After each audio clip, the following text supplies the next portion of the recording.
All right, welcome back. We have another great topic. So, this week, I just want to jump right into it. So, if you've been following me for a while, you'll know that if I get a lot of questions of the same topic or people are having the same difficulties, and I notice there's a theme, I'll jump right on here and we'll work it out together. So, this week, we're talking about your dog acting odd to visitors in the home. There's actually a spectrum of what your dogs may do when visitors come, down to being overexcited, to being fearful. So I get a lot of questions about, what to do. Why is my dog acting like this? So I just want to go through some different scenarios where your dog may act odd in the home and give you some tips of what you can do about it. If you My dogs are in the background playing, so if you hear all that rumbling, if they continue it, I will have Boo Boo, Boo Boo, Boo Boo. Give me a second. Come here, Boo Boo. Come on.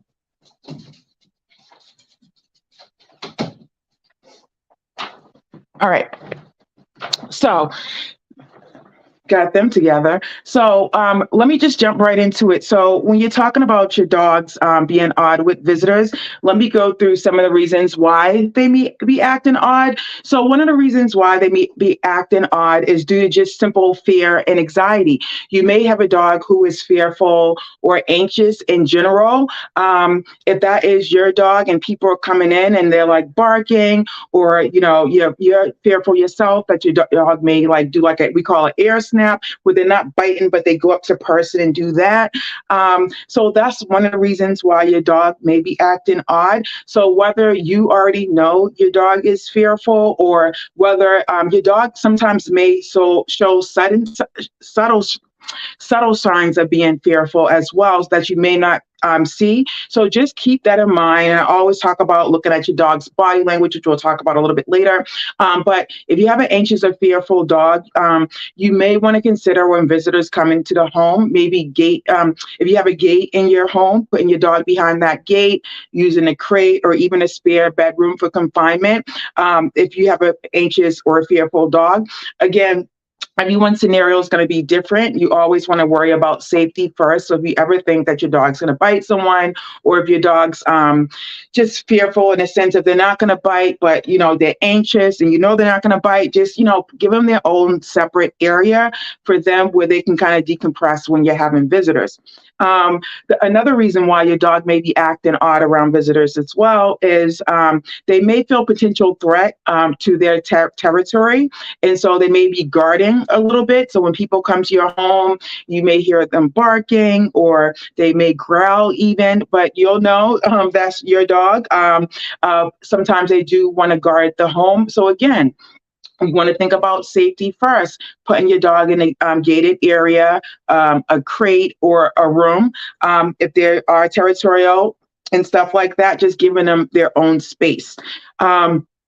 Moving on, another common one why dogs are excited. This is the one I hear most is dogs being overexcited and show extra friendliness towards visitors. That's the Frenchie. I just kicked out of the live here. My dog, that's her when visitors come in. She's always overexcited to see people. She's always trying to jump up. She is in training as well, but she does get overexcited. So, one thing I do, and you can do as well when visitors come to the home, sometimes, especially that it's nicer out now, I'll meet them outside on leash, and work on her not pulling to go towards them or jumping and things like that. Again, going back to the gates, the crates and stuff like that. I'm always a big fan of, if you have an overly excited dog, putting them in a gated area, a crate or a room, some type of confinement. Let your guests come in, let them sit down, let them settle in.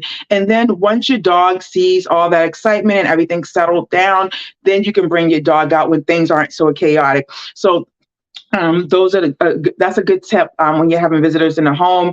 Always, you can do training with your dog, teaching them some sits and stays and a whole introduction. I do that with my personal clients, giving them a whole routine when visitors come in addition to training the dog some basic obedience skills. So that's another route you can go. So some dogs, again, like I said they may display territorial barking, they may growl. Another reason why your dog may be acting odd towards visitors is simply because their body, their energy's off. Their energy's off. I always say dogs are very in tune to people. So if your dog's like barking or growling at someone, you may want to take notice. Usually they are spot on. So that may be another reason why they are, acting, funny towards visitors. In that scenario, when they're barking or growling and, they're picking up on energy, it is a tough call. I would say use your best judgment with the person and your dog's behavior.